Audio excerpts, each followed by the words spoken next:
জীবনটা একটা চলন্ত রেলগাড়ির মতো, কখনো দ্রুত, কখনো ধীরে, কখনো ঝাঁকুনি দিয়ে চলে। এই যাত্রায় উঠবে অনেক মানুষ, কেউ সঙ্গে থাকবে কিছুটা পর, কেউ থাকবে কিছুটা সময়, আর কেউ আসবে শুধু নিজেদের মতো করে চলে যাবে। কিন্তু মনে রাখবেন, চূড়ান্ত গন্তব্যে পৌঁছানোটা শুধু আপনার দায়িত্ব, একান্তই আপনার। অন্যদিকে বিবাহিত পুরুষরা অবশ্যই পড়বেন।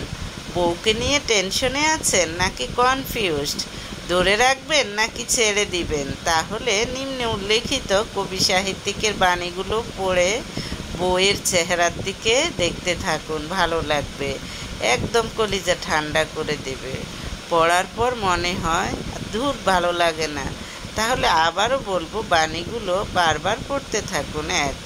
যে স্বামী সকালে ঘুম থেকে উঠে স্ত্রীকে কমপক্ষে 5 মিনিট জড়িয়ে ধরে রাখে, তার কর্মক্ষেত্রে বিপদের আশঙ্কা কম থাকে। রবীন্দ্রনাথ ঠাকুর। বউয়েরা ঘরের লক্ষ্মী, এদেরকে যত বেশি ভালোবাসা দেয়া হয় তত বেশি সংসারে শান্তি আসে। হুমায়ুন আহমেদ।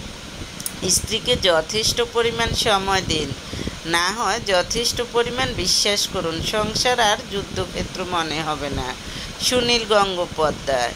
সে পুরুষই কাপুরুষ যে স্ত্রীর কাছে প্রেমিক হতে পারেনি। কাজী নজরুল ইসলাম। প্রতিদিন একবার স্ত্রীকে আমি তোমাকে ভালোবাসি বললে মাথার সব দুশ্চিন্তা দূর হয়ে যায়। সত্যজিৎ রায়। মন ভালো রাখতে বউকে ফেসবুক, ফোনবুক, নোটবুক সব ধরনের অ্যাকাউন্টের পাসওয়ার্ড দিয়ে দিন। Mark Zuckerberg. মেয়েদের মনে ভালোবাসা এবং অভিমান দুটোই থাকে বেশি, তাই অভিমানটাকে ভালোবাসার চেয়ে বড় করে দেখা যাবে না। তাই স্বামীদের উচিত স্ত্রীর সব অভিমান ভালোবেসে ভাঙানো। ঈশ্বরচন্দ্র বিদ্যাসাগর।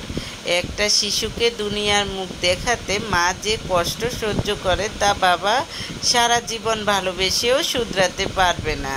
তাই প্রত্যেকটা স্বামীর উচিত সন্তানের মাকে কোনো রকম কষ্ট না দেয়া। জীবনানন্দ দাশ সংগৃহীত।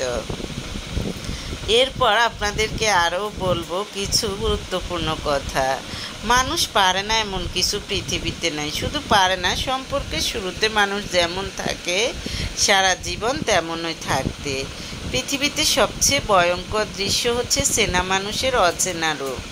কথা বলার ধরনটা যদি বদলে যায় তাহলে বুঝে নেবেন তার এখন আপনাকে প্রয়োজন নেই। সবার জীবনে এমন একটা সময় আসে যখন নিজের খারাপ লাগা, মন খারাপ, অভিমানের কারণগুলো কাউকে বলতে ইচ্ছে করে না। বিশ্বাস ভাঙলে ক্ষতিটা তোমারই। কিন্তু তুমি সারা জীবনের জন্য একটি মানুষ হারাবে, মনে রাখবে। কিছু বছর পর যখন পিছনে ফিরে তাকাবে তখন বুঝবেন যা হয়েছিল সব ভালোর জন্যই হয়েছিল। মানুষ তখনই জিতে যায় যখন হেরে যাওয়ার ভয় থাকে না, কিছু যন্ত্রণার সমাধান থাকে না, শুধু সময়ের সাথে পরিবর্তন হয়। আরও কিছু আমাদেরকে হারাতে হয়। এমন বন্ধুত্ব বানান যার সামনে আপনার বিপক্ষে কথা বলার সময় কেউ 10 বার অন্তত চিন্তা করবে।